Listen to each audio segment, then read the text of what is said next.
Bonsoir Alain. Bonsoir. Merci beaucoup d'être ici. Merci de m'accueillir. Mais non, c'est un plaisir. Vous savez, j'ai eu envie de vous inviter parce que je me suis dit qu'une campagne comme celle-là, assez effarante, méritait un petit peu de côté, un peu de hauteur. Mais en même temps, je me dis que je suis déjà pas d'un naturel optimiste. Je suis pas certaine que vous allez me guérir. Non, je ne crois pas non plus. Je crois pas non plus. Non. Vous la voyez comment, cette campagne ? Cette campagne me désole pour une première raison. Elle est dépolitisée par l'intervention du pouvoir judiciaire. La justice doit pouvoir s'exercer et pour ma part, quand j'ai entendu François Fillon déclarer qui imaginerait le général de Gaulle mis en examen, j'ai été scandalisé parce que il voulait discréditer un rival plombé par les affaires et ce faisant, il remettait en question le principe de la présomption d'innocence. Il transformait le général de Gaulle en personnage de Bibliothèque Rose. Troisièmement, c'était une manière de confondre les sphères et de remettre les litiges politiques dans les mains de la justice. Donc quand j'ai appris qu'il avait salarié sa femme comme attachée parlementaire, alors qu'elle avait longtemps prétendu qu'elle était une femme au foyer, voilà. Qu'il avait salarié aussi ses enfants pour des missions imprécises, j'ai immédiatement pensé, comme d'autres d'ailleurs, à ce vieux proverbe africain, quand on monte au cocotier, on a intérêt à avoir le cul propre. Mais en même temps, je me pose aussi la question, est-ce que la France s'en sortira mieux sans François Fillon qu'avec lui? Je constate que personne ne se la pose, que les journalistes se régalent de voir les affaires communes remplacées par les affaires judiciaires et que le pouvoir judiciaire lui-même, ivre de son importance, est en train de confisquer le débat politique, puisque on nous annonce l'ouverture d'une information, la nomination de 3 juges d'instruction, et ce candidat qui représente la droite et le centre, qui s'inquiète de la désintégration de l'école, de l'islamisation des banlieues, est, si vous voulez, mis hors jeu. Et pour vous, les véritables enjeux de cette campagne, ça devrait être ça. Qu'est-ce qui est en train de se jouer dans cette élection ? Écoutez, certaines personnes qui font la même critique que moi se désolent de voir la morale se substituer à la politique. Moi, je ne dirais pas les choses ainsi. Ce qui m'inquiète, c'est le remplacement de la morale politique, par les vertus de la morale privée. Parce que la morale politique, ça existe. Et ça consiste à se demander ce qu'il faut faire pour rendre le monde habitable ou mieux habitable. Son critère, c'est l'habitabilité du monde. Et, disons, dans cette perspective, l'opposition macronienne entre les progressistes et les conservateurs n'a aucun sens. Pour faire du monde un séjour humain, il faut accomplir certains progrès, et il y a des choses qu'il faut savoir entretenir, garder et transmettre. Et donc, moi, les enjeux de la campagne, c'est en effet que dans le contexte que nous vivons, la France puisse rester la France, que on trouve les moyens de résoudre la crise de l'intégration en maîtrisant l'immigration et en reconstruisant une école en ruine. Voilà, disons, il y a évidemment d'autres problèmes, d'autres enjeux, mais ceux-là me paraissent essentiels. Alors justement, quand vous parlez d'un monde habitable, on entend aussi la question, par exemple, qui est la question cruciale au cœur de l'œuvre de George Orwell, la question des gens ordinaires. D'ailleurs, quand vous parlez du progrès, c'est la même chose. Il disait, quand on me présente un progrès, je me demande d'abord si ça nous rend plus humains ou moins humains. Voilà. Et donc, pourquoi, à votre avis, les politiques en général, et sans doute la gauche en particulier, se sont détachés de ces classes, de ces gens ordinaires ? Pourquoi ils sont plus audibles ? Je crois que dans la vision du monde de la gauche dite progressiste, la lutte des classes a été éclipsé par l'affrontement entre les acteurs de la diversité et ses ennemis. Et c'est ainsi, en effet, que d'ailleurs une partie de cette gauche a théorisé l'abandon des classes populaires, c'est Terra Nova avec sa vision arc-en-ciel d'une coalition entre les minorités, les jeunes urbains et les femmes. Alors il y a un exemple criant qui a éclaté ces derniers temps, c'est la fameuse affaire Mehdi Méclate. Alors Mehdi Méclate, c'est un jeune auteur du Bondi Blog, adulé par Pascal Clark sur France Inter, par Mouloud Achour, Canal+, Télérama, Les Inrocks. Et alors, il se trouve que Mehdi Méclate, sous un autre nom, tweetait pendant des années, alors contre vous, contre moi, on s'en est pris tous les deux, mais bon, comme tant d'autres, d'une violence assez choquante. Enfin, pour ma part, j'étais donc une grosse pute.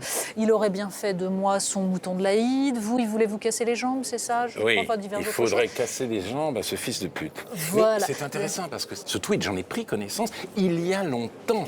Oui, moi aussi. Il y a longtemps, et en lisant le magazine hebdomadaire du journal Le Monde. Oui, le magazine M. Ouais, oui, le M. Donc, qui avait fait une enquête sur Mehdi et Badrou, les deux. Et Mehdi et Badrou, avec un sourire d'ange, figuraient en couverture, excusez-moi du peu, avec cette légende prometteuse, le grand remplacement, c'est nous.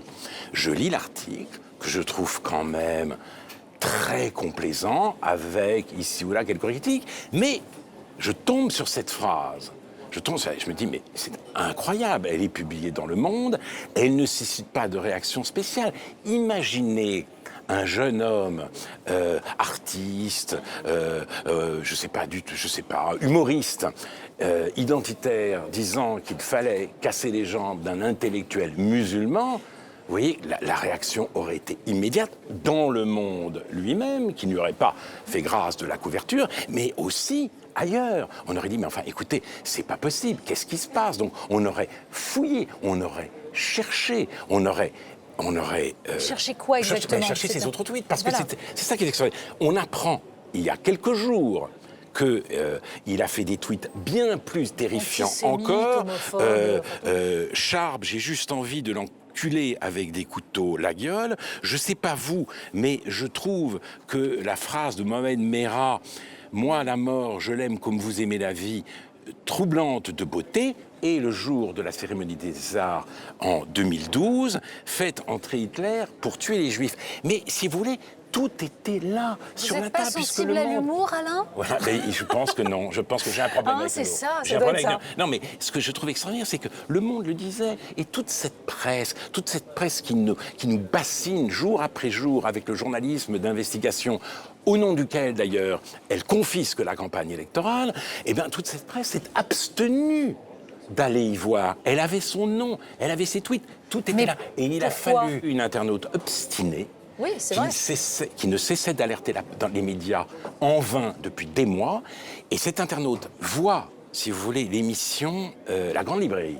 Et elle les voit parader tous les deux, Mehdi et Badrou, qui avait, de Badrou, Le Monde dit qu'il surveillait sa langue. Ce n'est pas vrai. C'est pas vrai. Moi, par exemple, il a sorti quelques tweets sur moi, tout aussi sympathiques que son petit camarade. Il fallait vous revêtir d'une burqa pour vous insonoriser. Oui, et il y en a un autre, tout aussi élégant.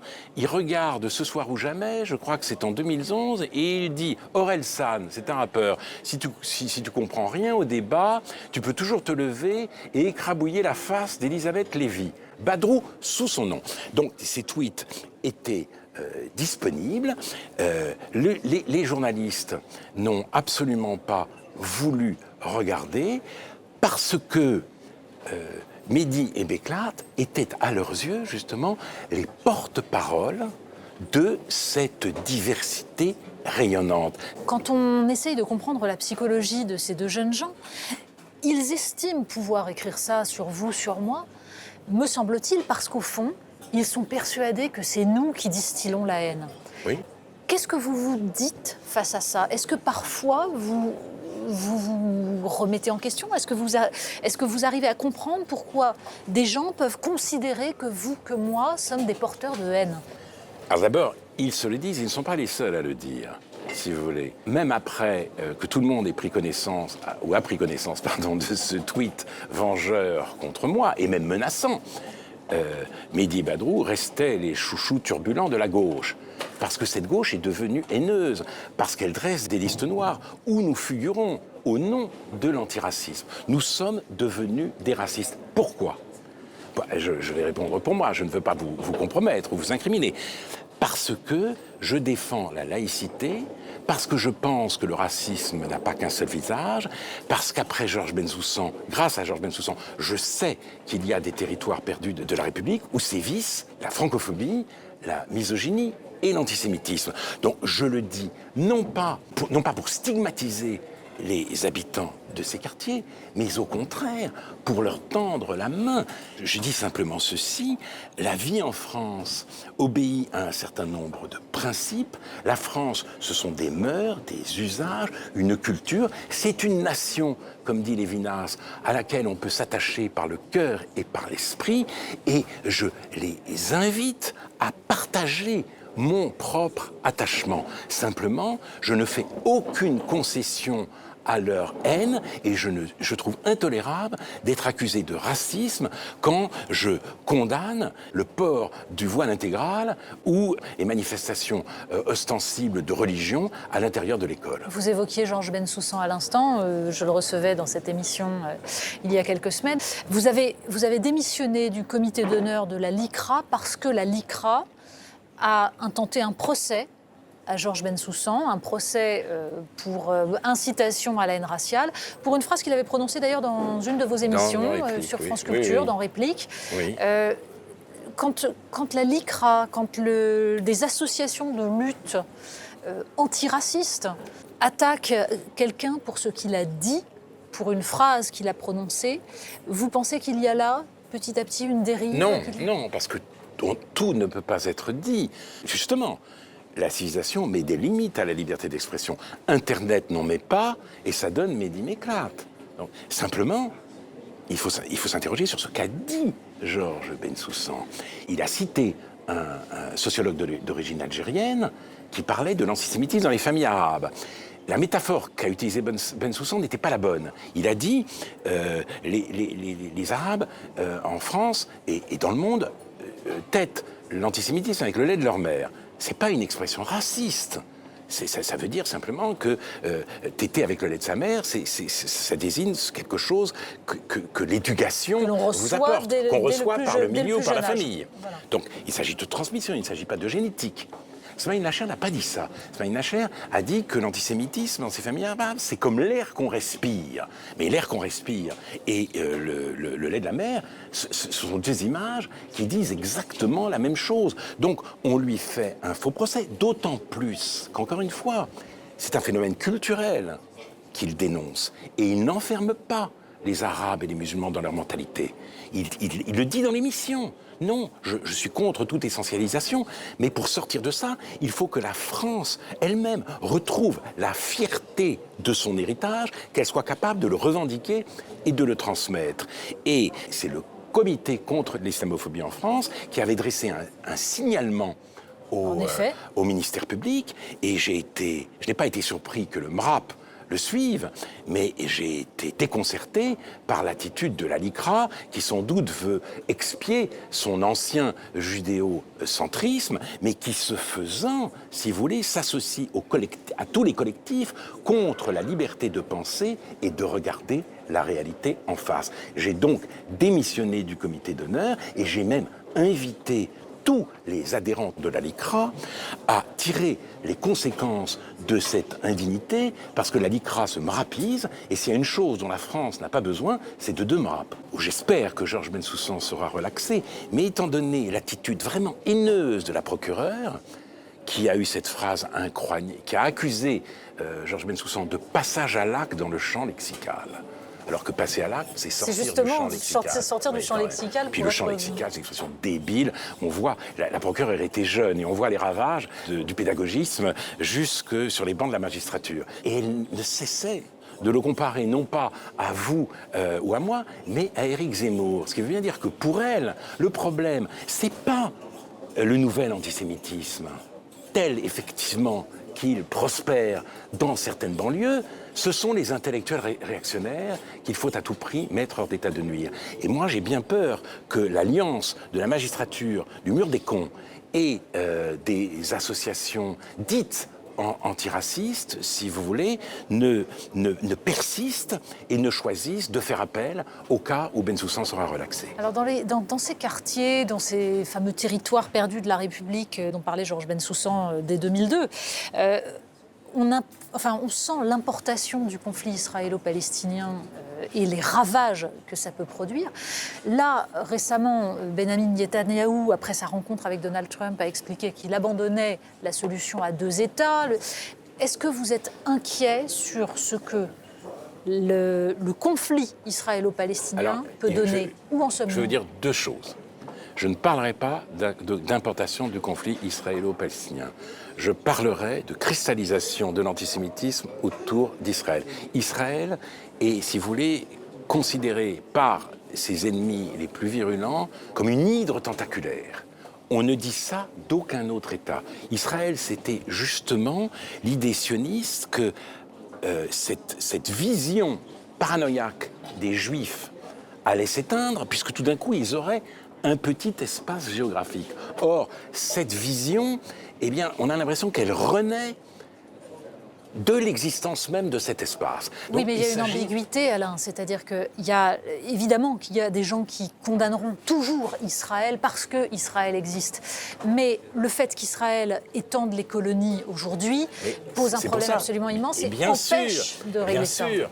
Mais lors de la dernière guerre de Gaza, les manifestants venus des banlieues qui défilaient disait « Israël, casse-toi, la Palestine n'est pas à toi ». Je rappelle que les Israéliens ont quitté Gaza, comme ils ont quitté le Sud-Liban, et moyennant quoi, ils ont le Hezbollah au Sud-Liban et le Hamas qui veut la fin d'Israël et dont la charte est absolument terrifiante à Gaza. Mais c'est là où je vous rejoins. Voilà. Où je vous rejoins. Une fois qu'on a dit ça, il faut faire de la politique. Et personnellement, je suis partisan farouche de la solution à 2 États. Et de l'évacuation de certaines colonies ? Donc, évidemment, de l'évacuation d'un grand nombre de colonies, d'un échange de territoires pour les colonies qui sont adossées à la ligne verte, mais la solution des 2 États, c'est celle qui rendra justice à l'aspiration tout à fait légitime des Palestiniens à l'indépendance nationale, et c'est la seule qui puisse sauver le sionisme, parce que, en l'absence d'une telle solution, Israël ne pourra manquer de devenir une espèce d'Afrique du Sud, ou en tout cas, dans cet Israël agrandi, les Juifs seront en minorité. Il s'agissait, pour le sionisme, de créer un État où les Juifs seraient majoritaires. Donc, depuis que j'interviens dans la vie publique, je milite pour cette solution. Mais simplement, je découple les 2 problèmes. Je ne dirai jamais, si vous voulez, que la politique israélienne peut justifier la vision paranoïaque d'Israël qui règne dans le monde arabo-musulman et, hélas, dans certains quartiers de nos villes. Vous avez fait partie de toute cette génération de la gauche antitotalitaire. Oui. Si d'aujourd'hui vous deviez définir une nouvelle forme de totalitarisme, parce que on a sans doute un différent là-dessus, je pense que les questions économiques sont aussi importantes que les questions culturelles, identitaires, et il me semble que, in fine, c'est un totalitarisme économique qui est en train de s'imposer et qui déstabilise les États-nations et qui a les conséquences dont nous parlions tout à l'heure. Moi, je ne parlerai pas à ce propos, comme vous, de totalitarisme économique.